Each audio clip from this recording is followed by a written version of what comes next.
तर आपल्याला या ठिकाणी क्वेश्चन नंबर 60 सॉल्व करायचा आहे. तर क्वेश्चन नंबर 60 दिलेला आहे. A thin uniform circular disc of mass m and radius r इतकं दिलेलं आहे. Is rotating with angular velocity omega एवढ्या अँग्युलर वेलॉसिटीने तो रोटेट होतो आहे. Okay, in a horizontal plane about and axis passing through it centre. तर त्या डिस्कच्या ॲक्सिसकडून पास होते तर सेंटरपासून पास होते. त्यानंतर पुढे दिलेलं आहे and perpendicular to its plane another disc of same radius. दुसरी एक डिस्क घ्यायची पण त्याची रेडियस सेम आहे पहिल्या इतकीच, but mass m divided by 2 अर्धच मास आहे त्याचा. Okay, is place gently on first disc coaxially. तर पहिल्या रोटेटिंग डिस्कवरती तो काय करायचा आपल्याला प्लेस करायचा आहे.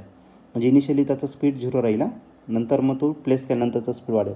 The new angular velocity will be. तर हा क्वेश्चन 2023ला आलेला आहे.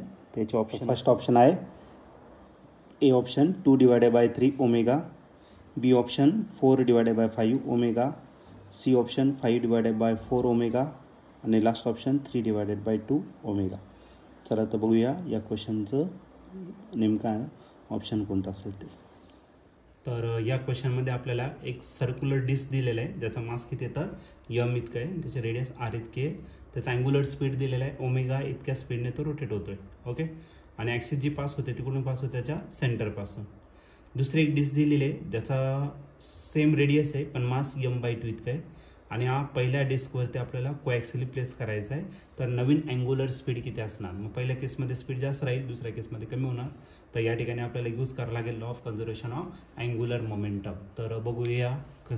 तर हा फर्स्ट डिस्क दिलेली आहे, पहिली condition, this is first disc. त्याची रेडियस किती असणार, r इतकी त्याची रेडियस असेल आणि मास किती तर m इतकं. याच्या अराउंड आपली ॲक्सिस का होणार तर याच्या सेंटरमधून ॲक्सिस पास होणार आहे आणि ज्याचा मोमेंट ऑफ इनर्शिया किती असेल तर I इतका आणि डिस्कचा मोमेंट ऑफ इनर्शिया किती असतो mr² डिवायडेड बाय 2 इतका हे सुरुवातीचा. आणि याचा जो अँग्युलर स्पीड आहे ओमेगा 1 तो किती आहे तर ओमेगा इतका दिलेला आहे. नंतर आणखीन एक डिस्क घ्यायचा आहे, हा सुरुवातीला नव्हता. ओके, दुसरा एक डिस्क आहे ज्याची रेडियस सेम आहे, ओके, आणि ती पण कुठून त्याची पण ॲक्सिसकडून पास होणार, त्याच्या सेंटरपासून पास होणार आहे. ओके, पण ही जी डिस्क आहे ही याच्यावरती प्लेस करायची आपल्याला.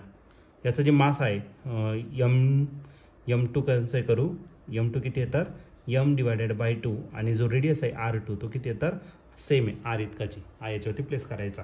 मग या केसमध्ये आपल्याला यूज करायचं law of conservation of angular momentum. आणि law of conservation of angular momentum काय, L1 is equal to L2. आणि L1 जर घेतला तर Lचा फॉर्म्युला काय असतो I1 omega 1 is equal to I2 omega 2. I1 तर दिलेलं आहे आपल्याला, I1 किती आहे mr² डिवायडेड बाय 2. आपण या ठिकाणी पुट करून देऊ mr² डिवायडेड बाय 2 आणि ओमेगा 1च्या जागी आपण काय टाकणार तर ओमेगा टाकणार.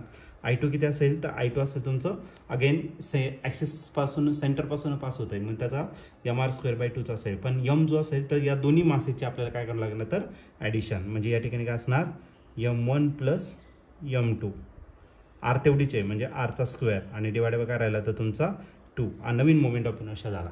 ओके, आणि त्याचा जो स्पीड आहे तो किती आहे ओमेगा 2 आणि तो ओमेगा 2 आपल्याला या ठिकाणी काय करायचा फाईंड करायचा आहे.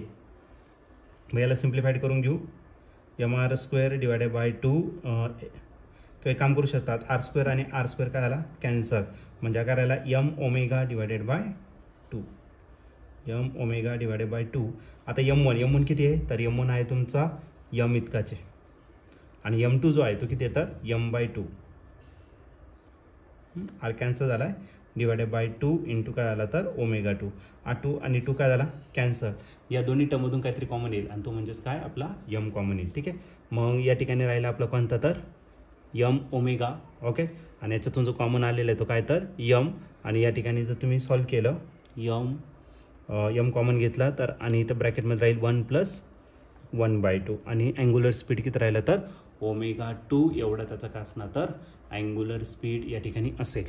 ओके, रिराईट करतो. मग इकडं रिमेनिंग या ठिकाणी m ओमेगा रिमेनिंग राहिला, या ठिकाणी m कॉमन घेतला तर इथं राहिलं 1 प्लस 1/2. ओके, आणि आणखीन एक टर्म राहिली ती म्हणजेच काय तर ओमेगा 2. आपल्याला ओमेगा 2 फाईंड करायचं आहे. Before that m and m get cancel. मग ओमेगा इज इक्वल टू, याला जर क्रॉस मल्टिप्लाय केलं तर याला क्रॉस मल्टिप्लाय केल्यानंतर तो 3/2 भेटेल ओमेगा 2. पण आपल्याला ओमेगा 2 फाईंड करायचं. मग 2 इकडे डिवाइड आहे, मल्टिप्लाय करा. 3 मल्टिप्लाय इकडे काय करा, डिवाइड. मग ओमेगा 2 इज इक्वल टू काय असेल तर 2 डिवायडेड बाय 3 ओमेगा. हा नवीन अँग्युलर स्पीड झाला. आणि जर तुम्ही ऑप्शन जर चेक केले तर ऑप्शन नंबर ए या ठिकाणी आपला मॅच होतोय आणि तो म्हणजेच 2 डिवायडेड बाय 3 ओमेगा. तर option A is the right option for this question.